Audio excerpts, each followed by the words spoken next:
இயேசுவின் நாமத்தில் உங்களை வாழ்த்துகிறேன். உங்களை அன்போடு இந்த காலை உடன்படிக்கை தியானத்திற்கு வரவேற்கிறேன்.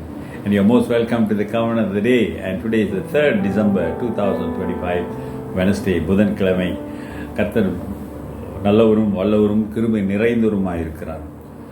ஆண்டவர் பார்க்கிறார், சீசர்களுக்குள்ளே ஒரு தகர்க்கம், போராட்டம், அவர்களுக்குள்ளே யார் பெரியவன் என்கிற ஒரு வாக்குவாதம் வந்தது. நாம் நேற்று பார்த்தோம். அதற்கு ஆண்டவர் அதை தீர்வு காணுவதற்கு ஆண்டவர் பதில் சொல்லுகிறார். இந்த பதிலைத்தான் இன்றைக்கு பார்க்க போகிறோம். அது மார்க் 9ஆம் அதிகாரம் 37வது வசனம். Mark 9:37. Whoever receives one of these little children in my name receives me, and whoever receives me receives not me but him who sent me. Hallelujah. இப்படிப்பட்ட சிறு பிள்ளைகளில் ஒன்றை என் நாமத்தினாலே ஏற்றுக்கொள்ளுகிறவன் என்னை ஏற்றுக்கொள்ளுகிறான், என்னை ஏற்றுக்கொள்ளுகிறவன் என்னை அல்ல என்னை அனுப்பினவரை ஏற்றுக்கொள்ளுகிறான் என்றார். அல்லேலூயா. அவர்களுக்குள்ள போட்டி வந்த உடனே யார் பெரியவன்? இயேசு ஒரு பிள்ளையை கூட்டிட்டு, ஒரு சிறு பிள்ளையை தன்னிடத்தில் அழைத்து அந்த பிள்ளையை வைத்து பேசுகிறார். சில சமயம் ஆண்டவர் ரொம்ப ப்ராக்டிக்கலாக பேசுவார். ஏதோ ஒரு விளங்காத ஒரு கருத்தையோ விளங்காத ஒரு கதையையோ சொல்லாமல் அவங்க பார்க்குற மாதிரி, அவங்க புரிஞ்சுக்கிற மாதிரி சொல்லுவார். ரொம்ப சிம்பிளாக சொல்லுவார். பெரிய ஒரு தத்துவத்தை, ஏன்னா பெரிய ஒரு புரிஞ்சு கொள்ள முடியாத ரகசியத்தை மிகவும் ஈஸியாக விளக்கி சொல்கிறது தான் ஆண்டவருக்குள்ள இருந்த ஒரு பெரிய ஒரு அதிசயமான ஞானம்.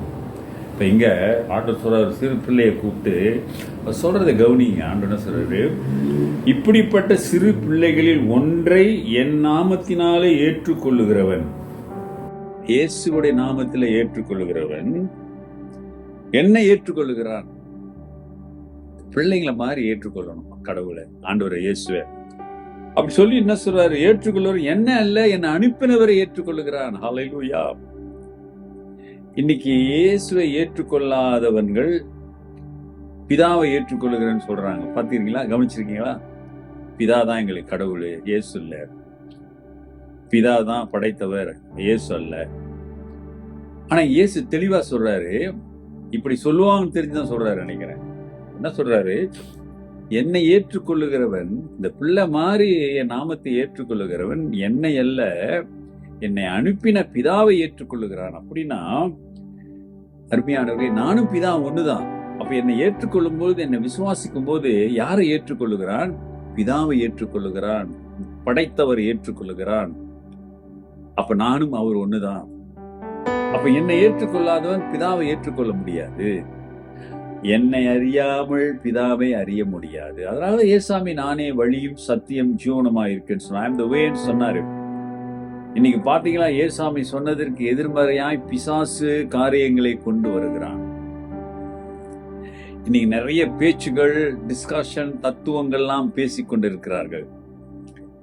இவர் பிதான்னு சொல்றாரு, அப்ப இவருக்கு மேல ஒரு பிதா இருக்கிறாரு, அவர் தான் கடவுள், இவர் இல்ல கடவுள்னு எடுத்தோன்னே பிதாவே ஏன் என்னை கைவிட்டு அந்த வார்த்தையை கோட் பண்ணுவாங்க. ஆனா ஏன் சொன்னார், எதற்கு சொன்னார் என்றெல்லாம் தெரியாது. இங்கே ஆண்டவர் சொல்றார், தெளிவா சொல்றாரு, ஐயா ஒரு பிள்ளை அப்படின்னா ஒரு குழந்தை சந்தேகமே படாது. ஆமா, எல்லாத்தையும் நம்பும் குழந்தை. பிள்ளைகளை ஏமாற்றி விட முடியும். ஆமா தானே? ஒரு பொம்மையை காட்டி ஏமாத்துறான்.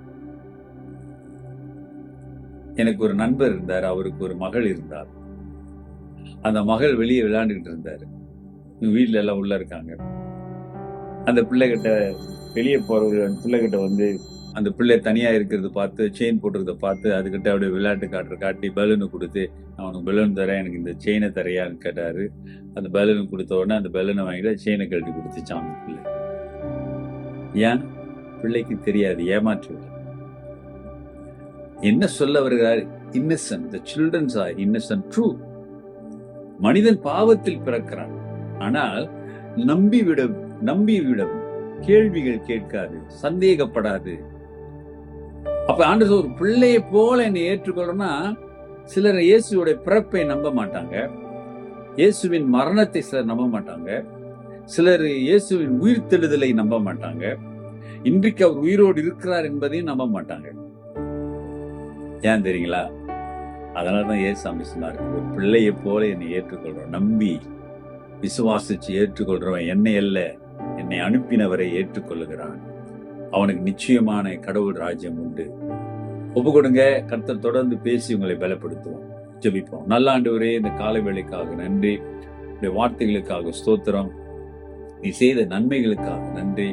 உடைய வார்த்தையின் ரகசியங்களை, உண்மைகளை அறிந்து நாங்கள் விசுவாசத்திலே நல்ல ஒரு ஓட்டத்தை ஓட உதவி செய்யுங்க. ஒப்பு கொடுக்கிற பிள்ளைகள் மீது உடைய வல்லமை கடந்து செல்லட்டும். துதிகன மகிமை உண்டாகட்டும். ஜெபத்தை கேட்கிறவரே, இயேசுவின் நாமத்தில் பிதாவே, ஆமென். நமது ஆண்டவராகிய இயேசுவினுடைய கிருபை, பிதாவின் அன்பு, பரிசுத்தாவின் ஐக்கியம் உங்களோடு உங்களை ஆசீர்வதித்து காப்பதாக. என் ஆத்துமாவே கர்த்தரை ஸ்தோத்திரி, என் முழு உள்ளமே பரிசுத்த நாமத்தை ஸ்தோத்திரி. என் ஆத்துமாவே கர்த்தரை ஸ்தோத்திரி, அவர் செய்த சகல உபகாரங்களை மறவான். ஆமேன், ஆமேன். பிரதர் அண்ட் சிஸ்டர், சகோதரனே, சகோதரியே, உன்னுடைய நம்பிக்கை, விசுவாசம் எப்படிப்பட்டதாக இருக்கிறது? Just examine yourself. You can.